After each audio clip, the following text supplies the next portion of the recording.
Il chante avec Gilles Gouillot. Merci, attention. Attention. Merci.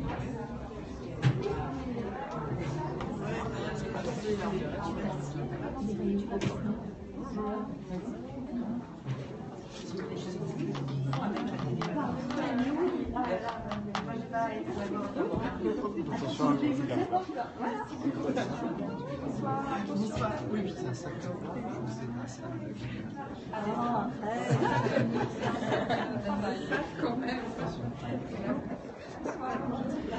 Bonjour à tous ceux qui nous rejoignent sur Périscope et bienvenue à la présentation de la saison 2016-2017 de l'Athénée Théâtre du Jouvet. Présentation de saison qui a lieu dans des circonstances un petit peu particulières puisque l'Athénée Théâtre du Jouvet subit actuellement d'importants travaux de rénovation qui nous ont conduit à n'accepter qu'une cinquantaine de personnes pour cette présentation de saison. Merci à tous ceux qui nous suivent en direct.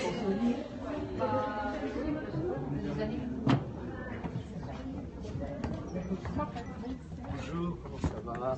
Allô? Oui, vos fidèles.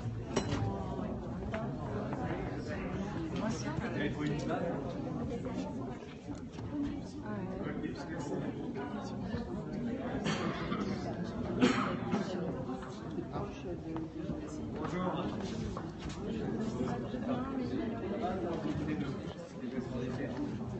Donc voilà, j'étais obligé de venir.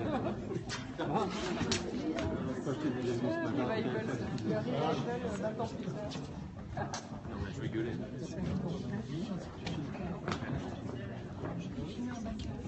Ouais.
Je t'avais dit non, c'était Grisina ou là, oui, c'est la classe.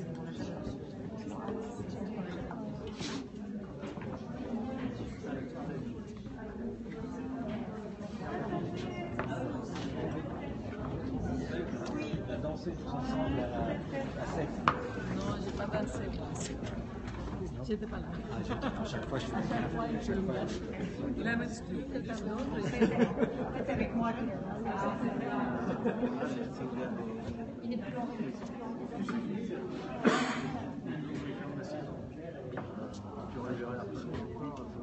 Saison 6, c'est un peu rapide. Mais oui, c'est ça.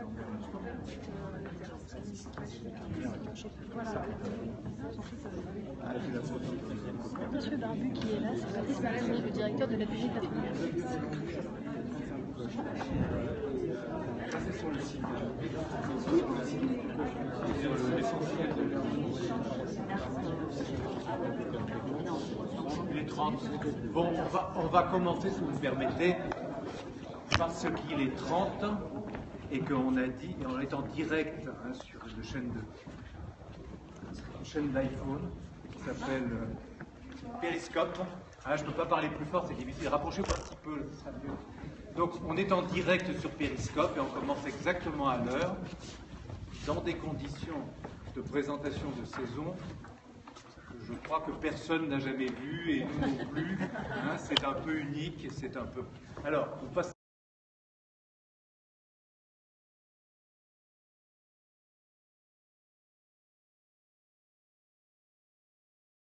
Travaux.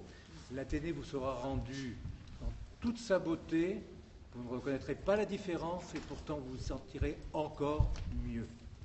Donc la campagne de travaux qu'on a lancée maintenant depuis le mois de septembre avec notre architecte Xavier Fabre qui va nous rejoindre tout à l'heure parce qu'il parlera aussi de la campagne de travaux.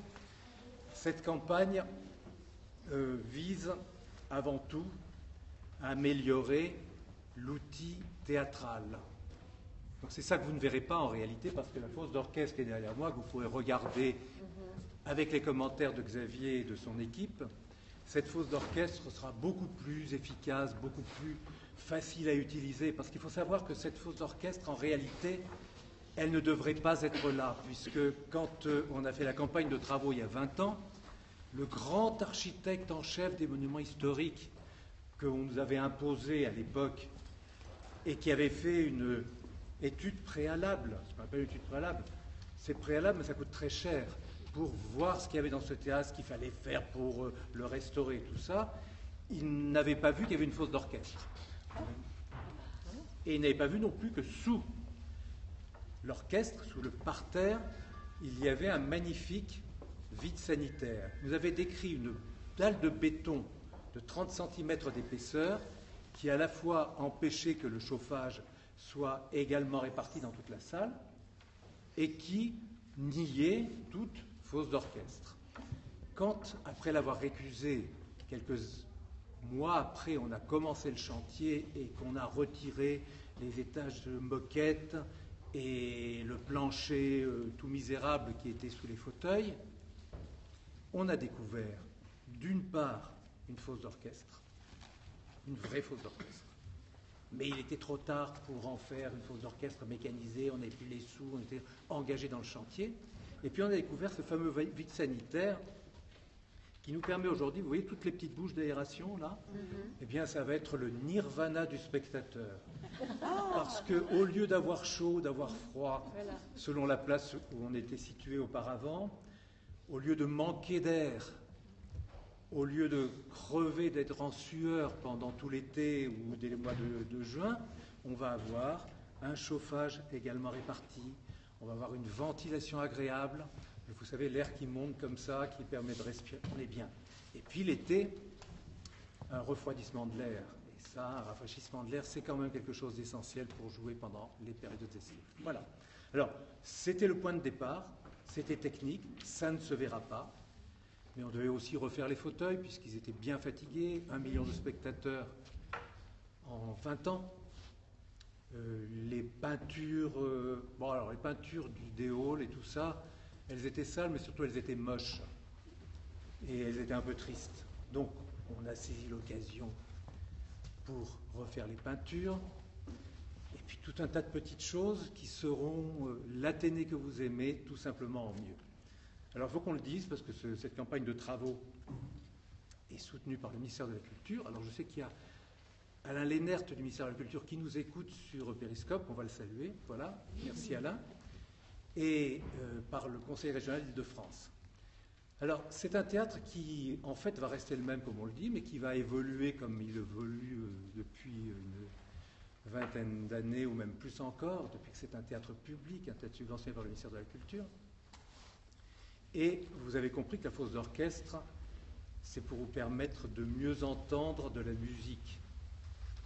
Donc la programmation musicale est une dimension importante de la saison prochaine, même si la programmation de théâtre dramatique reste quand même assez forte, puisque j'ai fait des statistiques avant de commencer à dérouler la saison. Nous avons 87 représentations de théâtre dramatique, nous avons 52 représentations de théâtre musical, nous avons 3 lundis musicaux, en hommage à la brillante série de Pierre Berger, et nous avons une douzaine, 12 exactement, de spectacles que je ne sais pas comment classer. Est-ce que ce sont du théâtre musical? Est-ce que c'est du théâtre dramatique? Vous les verrez et vous comprendrez qu'il ne faut pas toujours classer les spectacles dans une catégorie. La saison, donc, est une saison riche, puisqu'il y a 154 levées de rideaux. On rouvre la petite salle, qui bénéficie d'améliorations aussi en termes de ventilation. On l'ouvre ponctuellement, mais quand même pour un certain nombre de représentations cette année. Et on parcourt, comme c'était le cas jusqu'à présent, essentiellement le répertoire du XX et du XXIe siècle, en allant un petit peu vers du 180 par là au plus tôt, et jusqu'à aujourd'hui, puisqu'il y aura des créations dans ce théâtre d'opéra qui sont en cours d'écriture encore. Donc nous restons fidèles à cette double orientation théâtre musical, théâtre dramatique. Nous restons fidèles au XXe siècle élargi, et nous restons fidèles à un certain nombre d'artistes qui sont des partenaires récurrents, toujours là pour certains même, et qui sont un plaisir à retrouver. Et justement, si on commence à parler de la saison, on va commencer par parler du premier spectacle de la saison, qui n'est pas à proprement parler un spectacle, qui est un concert, où nous allons retrouver nos amis du Balcon, Maxime Pascal et le Balcon. C'est eux qui vont inaugurer le théâtre après travaux, sans la fosse d'orchestre. La fosse d'orchestre, il faut attendre un peu, puisque c'est un concert. C'est une symphonie fantastique d'un des membres fondateurs du Balcon, Arthur Lavandier. Vous prenez la symphonie fantastique de Berlioz, vous prenez un jeune compositeur qui s'en empare, qui la bouscule un peu beaucoup, et vous avez une œuvre qui à la fois évoque Berlioz, le respecte, le détourne et vous fera rire. Donc je crois que là, la symphonie fantastique qui ouvre la saison, c'est un grand moment. Le 24 septembre, jour de la réouverture, il n'y aura pas les fauteuils, d'ailleurs le lendemain non plus, ce sera le système des proms de Londres. Alors, c'est pas parce qu'on sera en retard, hein, on a voulu que ce soit comme ça. Le public sera debout comme vous êtes aujourd'hui, hein. Il sera plus nombreux puisqu'il y a les contraintes de sécurité du chantier qui sera achevé, et le public sera debout. Une partie du public sera debout pour assister à la symphonie fantastique qu'on donnera du plateau. Dans les étages, la corbeille, le balcon, etc., il y aura des places assises qui seront vendues au tarif normal, tandis que les places de l'orchestre, les places debout, comme au Proms de Londres, seront à un tarif fixe et bas de 10 €. Mais elles seront vendues au dernier moment, donc on espère qu'il fera autant pour faire la queue dehors et attendre son billet. Ça, ce sera le samedi et le dimanche. Et le samedi en plus, en prime, il y aura une grande fête ici, hein, vu qu'on pourra danser sur le parquet, que ce sera la fête de la réouverture et tout ça. Mais bien voilà, vous serez, ceux qui auront le billet pour ce jour-là, invités à passer la soirée et une bonne partie de la nuit avec les équipes du Balcon, les DJ qu'on va réunir, le personnel du théâtre et tout ça. Ce sera un peu la fête du personnel du théâtre aussi, parce que faut le dire, le personnel du théâtre était divisé en deux groupes. Ceux qui n'ont pas pu travailler parce qu'il n'y avait pas de place pour eux, et en fait ceux qui sont rentrés plus récemment notamment. Et on a une pensée pour ceux qui sont encore chez eux, on a une pensée pour ceux qui sont restés chez eux à attendre que ça se passe, et puis ceux qui ont travaillé, et je ne sais pas dans quel groupe il convenait de se situer, parce que travailler à tout petit groupe sur la gestion de ce chantier, la préparation de la saison, c'était une entreprise très, très exaltante, mais très fatigante aussi, hein. Et puis attendre, c'était peut-être un peu frustrant. Donc nous rendons hommage aux équipes de l'Athénée, techniques, administratives, production, communication bien sûr, et agents d'accueil qui sont rentrés avec nous pour la première fois aujourd'hui. Vous voyez dans leurs beaux costumes qu'ils vont porter toute la saison prochaine. Voilà. La saison prochaine, nous continuons en regardant le petit programme. Alors vous avez le petit programme, vous pouvez le regarder, vous pouvez écrire dessus. Vu qu'il y a des tas de pages blanches à la fin, là, c'est pour prendre des notes. Voilà. Et pas prendre des notes, c'est simplement sur ce que je dis.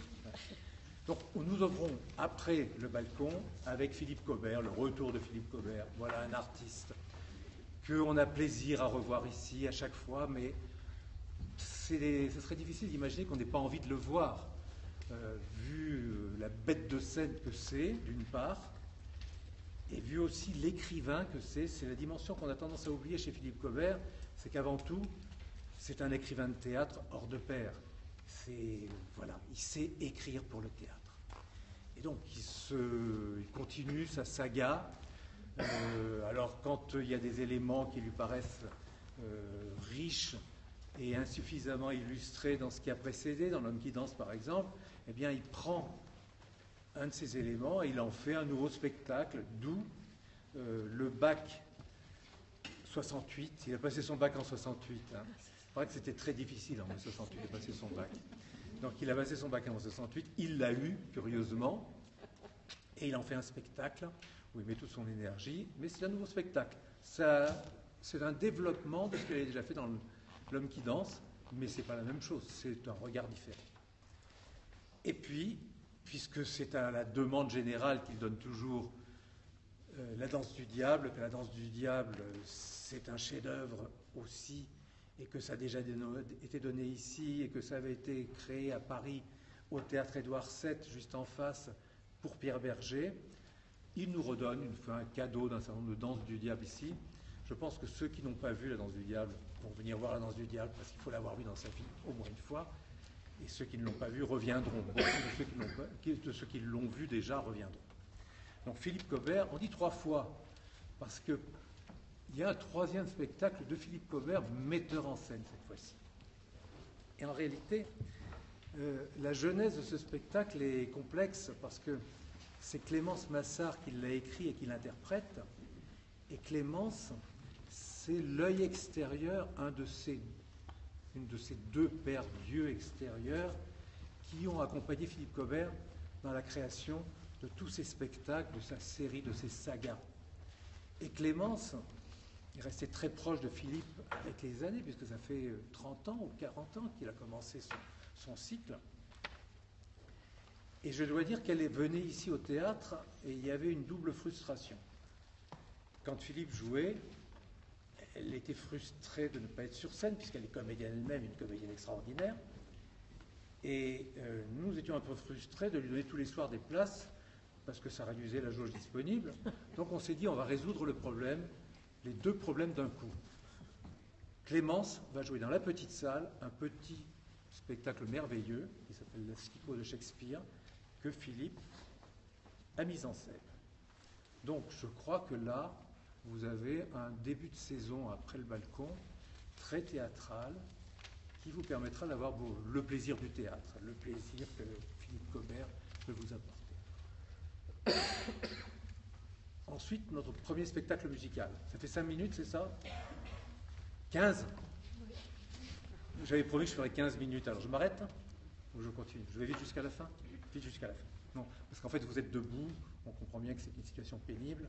Et puis voilà. Puis on est en direct et ça va être trop long, on peut faire des reproches. L'île du rêve, Reynaldo Hahn. Mais continuez à me faire des gestes comme ça, parce que je ne me rends pas compte. Hein. Vous faites les 5 minutes. Hein. L'île du rêve, Reynaldo Hahn. Alors Reynaldo Hahn, ami de Proust, personnage assez extraordinaire, créateur des plus belles mélodies de la fin du siècle, du 19e siècle et du début du 20e siècle. Une œuvre de jeunesse, 1898 en réalité, l'île du rêve, hommage à Pierre Loti. Donc 1898, je vous signale que le théâtre ici a été conçu en 1893. Donc on est en plein dans cette période-là. Ça avait été créé à l'Opéra Comique. Ils sont incapables de reprendre ce spectacle-là puisqu'ils sont fermés. Nous serons ouverts et nous accueillons un spectacle que l'Opéra Comique ne peut pas monter, n'aurait pas monté d'ailleurs, puisque nous l'avons nous.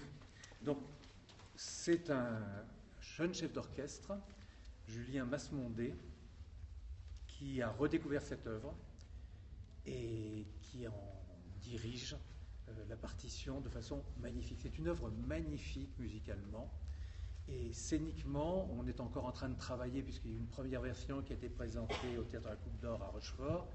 Il y a encore du travail avant d'arriver ici. Et Olivier Desnains, qui est un de ces metteurs en scène fous de musique, va nous offrir le rêve de l'île du rêve, disons. Hein. C'est, je crois, une belle ambition. Des brigands après. Le retour des brigands. Mais on appelait ça les brigands à tous les étages. Parce qu'on a, dans la grande salle, ici, l'opéra Bouffe d'Hervé, hein, créé au Bouffe parisien en 1872, les Chevaliers de la Table Ronde. Alors Hervé, vous savez, rival d'Offenbach et néanmoins ami d'Offenbach, grand compositeur, et le Chevalier de la Table Ronde. Alors Hervé, qui est allé voir Richard Wagner, ce qui était quand même quelque chose à l'époque d'assez rare parmi les musiciens français. Hein, il fallait vouloir le faire.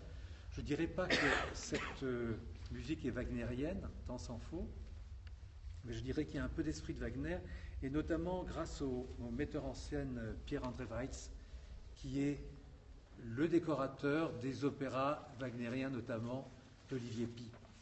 Donc on est dans une ambiance assez belle, c'est un super spectacle, hein. C'est un spectacle produit pour des maisons d'opéra, et donc pour l'Athénée dorénavant, par le Palazzetto Bruzane à Venise et la Compagnie des Brigands. 5 minutes. Et puis dans la petite salle, alors vous savez, quelquefois on dit il y a le canal historique et le canal les vrais et les authentiques. Donc dans la petite salle, on a une bande de brigands qui ont été dans les brigands, qui s'en sont un peu éloignés, qui sont restés. Si je dis Emmanuel Goisé, si je dis Gilles Bugeaud, et si je dis Stéphane Druet, vous les connaissez. Ils ne sont plus dans les brigands dans cette production-là, mais ils font un petit spectacle délicieux dans l'esprit des brigands, dans la petite salle, en même temps. Donc il ne faudra pas manquer ça non plus. Un petit peu d'Italie après, 3 spectacles italiens. Alors l'un qui est un hommage au théâtre de l'Athénée, d'une certaine façon, et à Louis Jouvet. On l'a appelé, parce que c'est un spectacle italien, napolitain, on l'a appelé Elvira, mais en fait c'est le texte Elvire Jouvet 40 qui a fait les beaux jours de cette salle avec Philippe Clévenot et Maria de Medeiros en 1886 et en 1888, si je me rappelle bien. En 1986 et 1988. Grand succès, reprise et reprise encore pour ce spectacle tiré des leçons de Jouvet sur Molière. Jouvet enseigne à une jeune comédienne comment dire Molière. Et c'est vrai que Philippe Clévenot, malheureusement disparu, était absolument magnifique dans une incarnation de Jouvet qui n'était pas une caricature. Et c'est des spectacles qui ont vraiment marqué les débuts de l'Athénée théâtre public. Et donc quand Tony Servillo, que vous connaissez tous, grand comédien s'il en est, et peut-être une belle figure pour incarner Jouvet aussi aujourd'hui, est venu me dire qu'il avait pensé monter ça pour le jouer au théâtre de l'Athénée, vous imaginez que ça se trouve au programme, évidemment. Donc Tony Servillo, avec une comédienne qui n'est pas encore retenue, mais je lui fais confiance, va créer en Italie et tout de suite après ici, c'est immédiatement après Naples, ce Elvira, d'après Elvire Jouvet, de Brigitte Jacques, qui était à la fois l'auteur du texte, du montage de texte et le metteur en scène de la première version, de la version française. Deux petites pièces, Pirandello et Eduardo De Filippo dans la petite salle. Alors pourquoi ça? C'est attendrissant. La compagnie Teatri Uniti qui va jouer le Elvire Jouvet, Elvira, c'est une compagnie importante, beaucoup de comédiens, c'est pas une compagnie fixe, mais ils sont toujours autour de Tony Servillo et de sa bande, comme ça. Et Elvire Jouvet, ils sont deux. Que font les autres acteurs? Eh bien, les autres acteurs dans la petite salle, pour accompagner leurs camarades, vont nous jouer deux spectacles italiens qui vont, je pense, beaucoup vous toucher. Ensuite, fin des spectacles italiens avec Danza Macabra, en français La danse de mort de Strindberg. Et c'est une des dernières mises en scène, voilà, la dernière mise en scène de Luca Ronconi. Alors, Luca Ronconi, je pense que beaucoup d'entre vous l'ont connu. C'est un immense metteur en scène italien qui a inventé d'une certaine façon un théâtre de rue très ambitieux, puisque Orlando Furioso, dans les années 69-70, a parcouru l'Europe entière et notamment a été joué à Paris sous les halles de Baltard avant leur démolition. C'est un souvenir, moi c'est un des souvenirs qui ont fait de moi ce que je suis aujourd'hui. Et quand j'ai vécu en Italie, j'ai travaillé avec Luca Ronconi à plusieurs reprises. C'était un personnage, c'était le rival de Strehler quelque part, d'ailleurs il lui a succédé au Piccolo Théâtre. Et lorsque Adriana Asti, qui est une autre gloire dont j'aime célébrer le talent, m'a proposé de venir jouer ici avec son mari, dans le rôle de son mari, Danza Macabra, mise en scène par Luca Ronconi, j'ai dit oui. Et ce qu'on va voir là, c'est une chose invraisemblable. Vous n'aurez jamais vu un spectacle comme ça. Jamais vu non plus une danse de mort comme celle-là. Danse de mort, on l'a vu ici avec Jacques Lassalle, une œuvre lourde et pesante. C'est pas du tout ça. Ça rigole, c'est presque bouffon. Hein. C'est presque bouffon, mais surtout, il y a une sorte d'hommage au théâtre de machine que Luca Ronconi adorait. Pour vous dire, j'en dis pas plus parce que je vois que le temps passe, il y a 12 machinistes qui viennent d'Italie pour faire jouer le décor. Quand il y en a 2, c'est beaucoup. Là, ils sont 12. Et ce sont des mouvements, vous verrez, je ne vous en dis pas plus. Hein. Le spectacle est stupéfiant. On le joue que 4 fois parce qu'il faut entretenir cette compagnie nombreuse. Quelques petits spectacles joués 4 fois ou 5 fois chacun. Une création. Sébastien Gaxi, compositeur, et Volodya Ser, metteur en scène et librettiste. D'après Dostoïevski, Je suis un homme ridicule. C'est une création à venir. L'ensemble, alors là on va avoir une série d'ensembles de haute qualité français, on les a tous ou presque, enfin je ne peux pas dire ça parce qu'il y en a d'autres aussi qui ne sont pas là, mais disons que parmi les meilleurs, nous avons quand même là 2E2M avec Pierre Roulier qui dirigera cette œuvre, qui sera une quasi-création ici puisqu'elle aura été donnée une fois avant, en avant-première. Ensuite, nous avons La petite renarde rusée de Janacek, celle-ci avec Laurent Cugnot et avec TM+, mise en scène de Louise Moatti, que vous avez vu ici à la fois comme comédienne et comme metteur en scène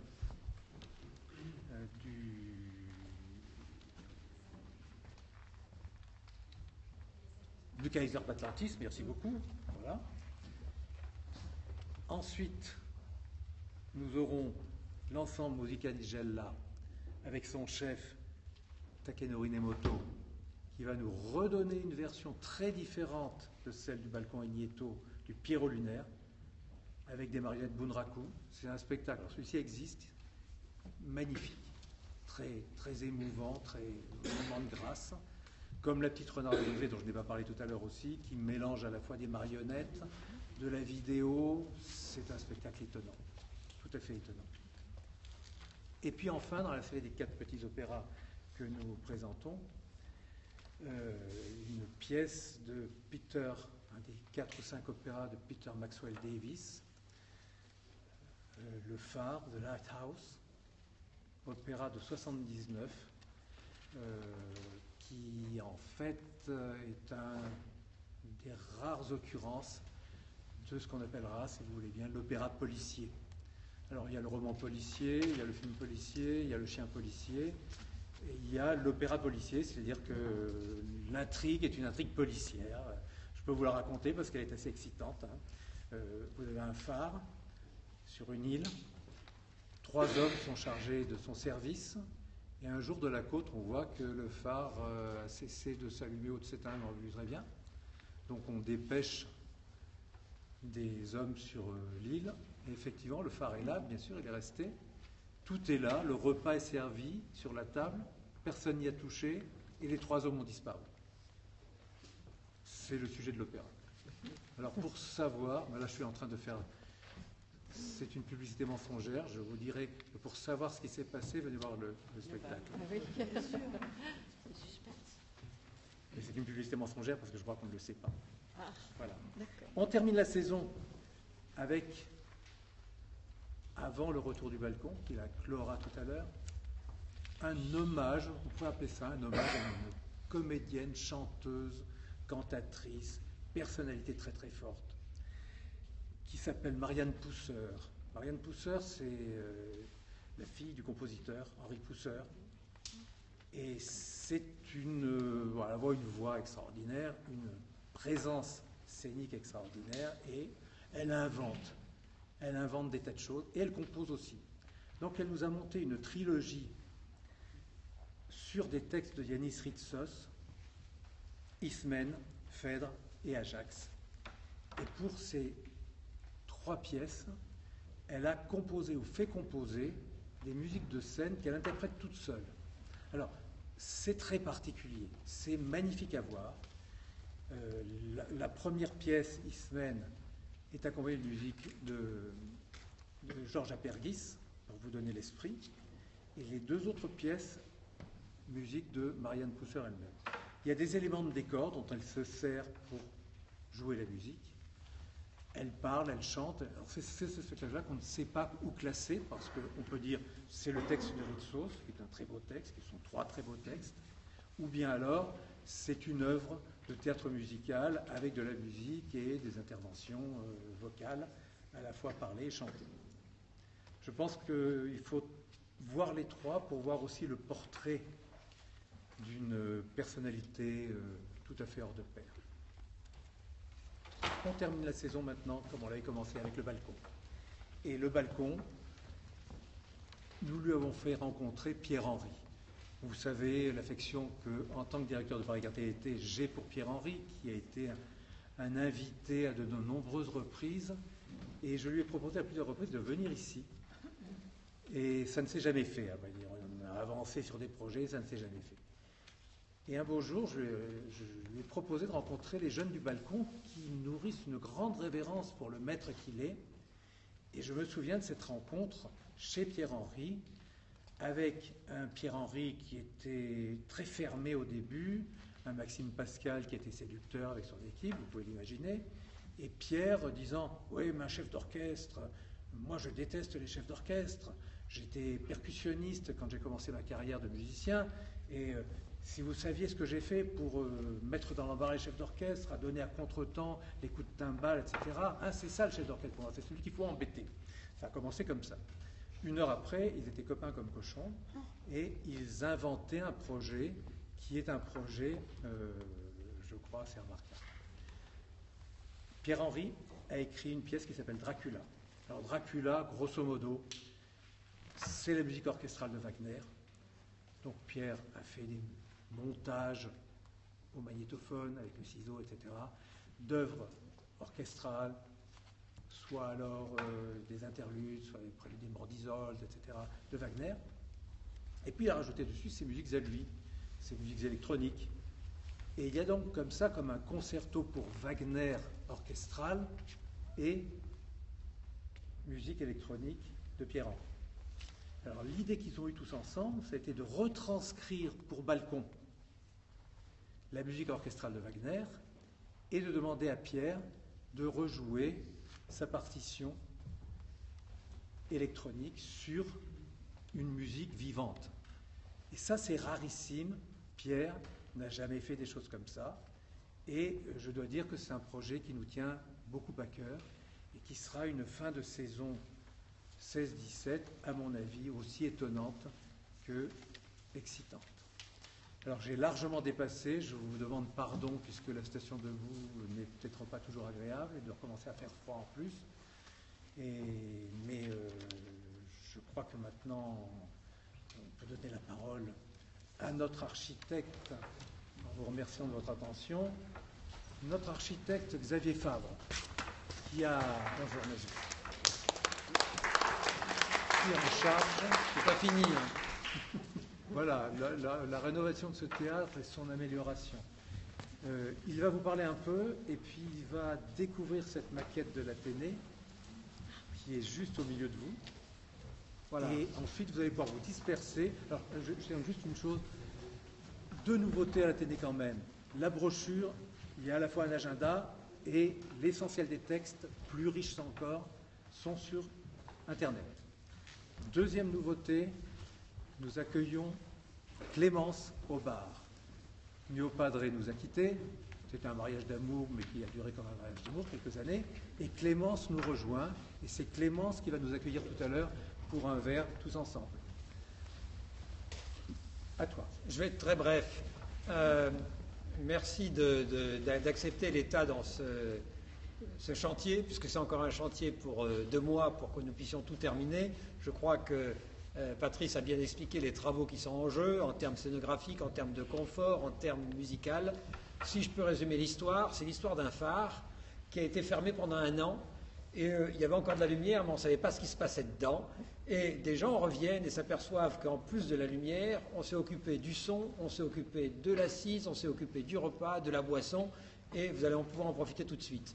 Pour accompagner cette rénovation, qui est très exigeante et que je fais avec tous mes collègues, scénographes, techniciens, ingénieurs, je ne suis pas seul. J'exposerai pendant 2 jours ici, au milieu de la maquette de l'Athénée qu'on va découvrir et de 12 maquettes qui l'encadrent. L'idée simplement que ce théâtre s'inscrit dans une suite qui est la perpétuelle rénovation et, renaissance du théâtre traditionnel qui se transforme, qui s'améliore et qui montre à chaque fois que l'effet de l'entourement, l'effet du regard, l'effet du jeu, l'effet du son est une magie qui se situe aussi bien dans les vieilles boîtes comme ici que dans les nouvelles machines que l'on fait maintenant. Et pour accompagner cette présentation et la maquette que l'on va ouvrir, j'ai simplement présenté 12 maquettes de travaux que nous avons réalisés ces 20 dernières années qui montrent cette série. Donc je dévoile la maquette qui a été réalisée par Julien Codigo, Simon Codigo qui est à côté de moi, qui montre l'espace que vous connaissez.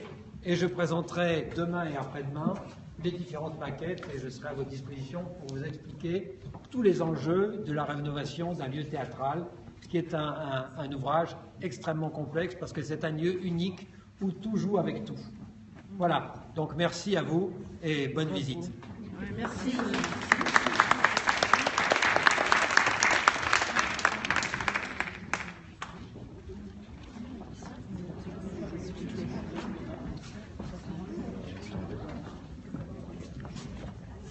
Alors, comme en Provence, il y a 13 desserts et il y a 13 maquettes. Il y a 3 maquettes qui sont plutôt des théâtres 1850, 3 maquettes qui sont des ouvrages de théâtre 1900 qu'on a transformés ou adaptés, la période 1930 qui est un héritage très important aussi, et puis 3 maquettes de bâtiments récents, mais où on a développé une inspiration du théâtre classique. Donc voilà, c'est toute une évolution que vous pouvez découvrir à travers les petites étiquettes et les maquettes. Ça se découvre tranquillement.